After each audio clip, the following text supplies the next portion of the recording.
దేవుని ఆత్మ మనతో మాట్లాడుతున్నప్పుడు చాలా మంది శారా దృష్టికి, హాగరు దృష్టికి శారా ఏ విధంగా ఉందో ఈనాడు క్రైస్తవులు ఆ వాక్యాన్ని ఆ విధంగా తీసుకుంటున్నారు.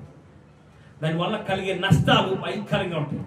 అందుకని దేవుని వాక్యం మరలా ఏం చేస్తుందంటే, ప్రేమతో ఏం చెప్తుందంటే, నీవు తిరిగి శారా చెప్పాల, శారా దగ్గరికి వెళ్ళు. శారా దగ్గర ఎలా ఉండాలంటే అణిగిమణిగి, నీ యజమానురాలు ఆమె, నీ యజమానురాల దగ్గర నువ్వు అణిగిమణిగే ఉండాలా. నువ్వు అణిగిమణిగి ఉంటే నేను నీ కుటుంబాన్ని, నీ గర్భాన్ని ఏ విధంగా ఆశీర్వదిస్తానంటే, నేను అబ్రహాంతో చేయట్లా. నీకు అర్థమైందో లేదో, అబ్రహాంతో మాట్లాడితే అబ్రహాంకి ఇంకా పిల్లలు ఉన్నారు. అబ్రహాంకు నేను ఏర్పాటు చేసుకున్న సంతానం వేరు, అది ఇస్సాకు, అది శారా గర్భం నుంచి వస్తాడు. అంతేకాదు, నువ్వే కాదు, అబ్రహాం పట్ల ఇంకొక ఆమె కూడా ఉంది. మీరందరూ దాటిపోయినాక ఇంకొక ఆమె ఉంది. ఎవరు ఆమె? పెతురా ఉంది. ఆమెకి కుమారులు ఉన్నారు, మైదాను, మిద్యాను, ఇక చాలా మంది ఉన్నారు. 6 కుమారులు ఉన్నారు. మీరు కానీ కుమారులు కంటే ఆమె కానీ ఆఖరులు కానీ ఆమె కుమారులకి ఎక్కువ. అయితే నేను నీతో చెప్తున్న మాట ఏంటంటే, నువ్వు లోబడితే దేవుని మహిమ చూస్తావు. నువ్వు తిరిగి వెళ్ళి నీ యజమానురాల చేతి కింద ఉందా లేదా చెప్పాలి. ఉందా లేదా? ఇష్మాయేలు దేవుడు దీవించాడా లేదా? దీవించాడా? వారి సంతానాన్ని దీవించాడా? ఈ రోజు నీ సంతానాన్ని దేవుడు దీవించాలనుకున్నాడు. హల్లెలూయా, స్తోత్రాలు చెల్లిద్దామా? హల్లెలూయా, హల్లెలూయా.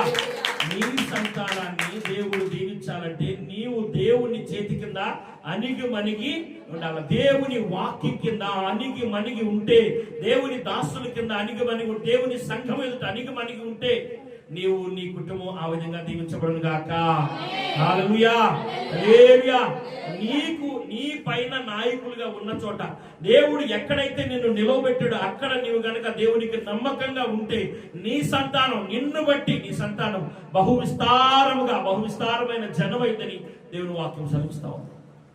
నీవు ఇప్పుడు ఏ నెమ్మది లేని స్థితిలో, ఏ భయంకరమైన విపత్తుకరమైన పరిస్థితుల్లోకి నేను వెళ్ళిపోయినా, నాకు దిక్కు లేదే, అండలేదే, ఏమీ లేదని పారిపోతున్నావు కదా.